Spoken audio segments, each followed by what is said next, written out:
Bonjour à toutes et à tous, j'espère que vous allez bien. Je vous l'accorde, mon décor est vraiment très moche aujourd'hui. Je voulais en fait filmer pour une fois avec la lumière naturelle et le seul endroit où genre j'avais l'air à peu près potable et que la lumière était pas trop mal, c'est comme ça. Je reviens aujourd'hui avec une vidéo que je n'ai pas faite depuis un an et que vous m'avez demandé, donc c'est le battle. Donc il y a un an j'avais fait un battle sur les démaquillants, je vous mettrai le lien dans la barre d'infos.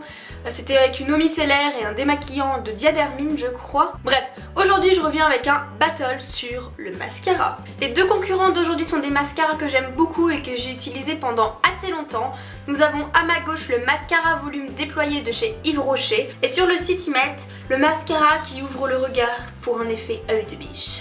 Et à ma droite nous avons le mascara Better Than Sex de chez Too Faced, un mascara si envoûtant qu'il est Better Than Sex.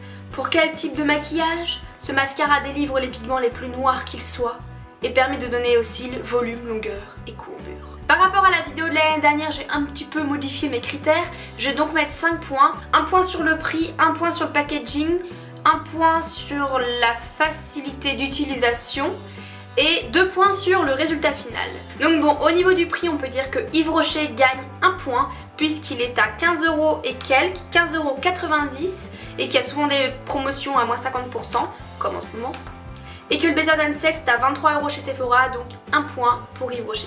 Le deuxième critère c'est sur le packaging, donc même si j'ai la petite version, on va dire qu'on va noter la grande version de Too Faced, donc je vous mets une petite photo juste ici. Pour moi il n'y a pas d'hésitation, je préfère largement le packaging de Too Faced, puisque ce petit rose avec cet effet métallique, je trouve ça beaucoup plus joli, beaucoup plus féminin que ce packaging là qui est très simple en fait et banal. Donc un point pour Too Faced, on a 1-1 pour l'instant. Je vais donc commencer à appliquer les mascaras sur un œil et sur l'autre. Je vais avoir l'air très fine pour le reste de la journée je pense. Et je vais du coup suivre les indications qu'ils mettent sur le site. Donc on commence tout de suite par le Yves Rocher. Ils mettent simplement au conseil d'application, appliquer de la base des cils vers la pointe avec un léger mouvement de zigzag. Donc je suis bientôt à la fin de mon mascara, donc faut juste que j'insiste un peu plus pour avoir suffisamment de produit. J'aime beaucoup la brosse parce qu'elle fait pas de paquet.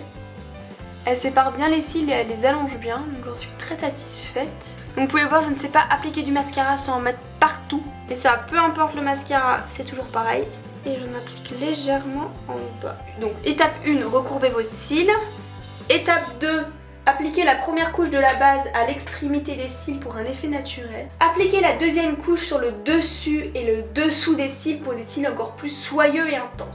Déjà rien que comme ça j'accorderai le point au niveau de la facilité d'utilisation à Yves Rocher puisque la brosse est un petit peu moins large et moi je trouve que c'est beaucoup plus facile du coup de mettre du mascara sans que ça fasse des paquets ou des regroupements de cils. J'ai beaucoup plus de facilité avec le Yves Rocher. Et du coup ils disent pour la dernière couche, appliquez la troisième couche en faisant rouler la brosse de la base à l'extrémité des cils et en appuyant sur l'extrémité pour terminer pour un effet noir et intense multidimensionnel. Voici du coup le résultat si on compare les deux.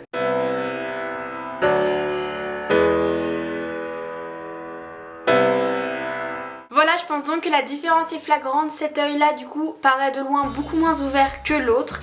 Alors moi je suis un petit peu mitigée sur le résultat final. En fait je trouve que celui de Yves Rocher est donc comme je vous l'ai dit très simple à utiliser. On a un résultat vraiment assez rapide, pas de paquet, donc c'est pour ça que j'ai mis le point au niveau de l'utilisation. Alors que de l'autre côté avec Too Faced, déjà il y a 3 couches à mettre donc on n'est pas rendu. Concernant Yves Rocher, donc moi j'ai vraiment mis ce mascara pour un résultat naturel. Donc je lui mets donc 1,5 au niveau du résultat puisque je trouve que ça fait quand même des cils qui font très naturel mais en même temps avec du volume assez recourbé. La frange des cils est vraiment très jolie. Je trouve que voilà, ça écarte bien les cils, ça ne fait pas de paquet ni rien.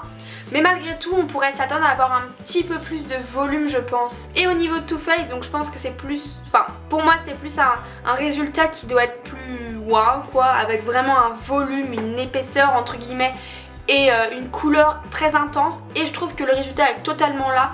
J'ai un petit peu plus de mal au niveau de l'épaisseur dans le sens où je trouve que c'est à la limite du paquet.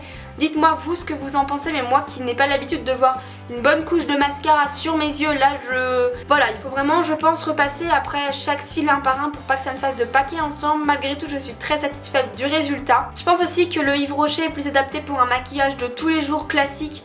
par exemple si je mets un trait d'eyeliner ou juste un petit peu de fard, je vais vouloir mettre ce mascara là. Si par contre j'ai envie de faire une bouche bien foncée mais de ne rien mettre sur les yeux mis à part du mascara, je prendrai le Too Faced. Donc si je fais le calcul des points, c'est donc Yves Rocher qui remporte ce battle avec 3,5 sur 5 alors que Too Faced a 3 sur 5. Le résultat est quand même un petit peu serré, c'est assez difficile de les partager puisque ce sont tous les deux bons mascaras pour des effets différents ou pour surtout des envies différentes. Dites-moi en commentaire quel est le côté le mieux selon vous et quel mascara vous préférez entre les deux. Et puis si vous souhaitez voir d'autres battles, n'hésitez pas à me dire juste en dessous quel type de produit vous voulez que je teste. Sur ce, nous on se retrouve jeudi pour une nouvelle vidéo. Je vous fais plein de bisous. Ciao!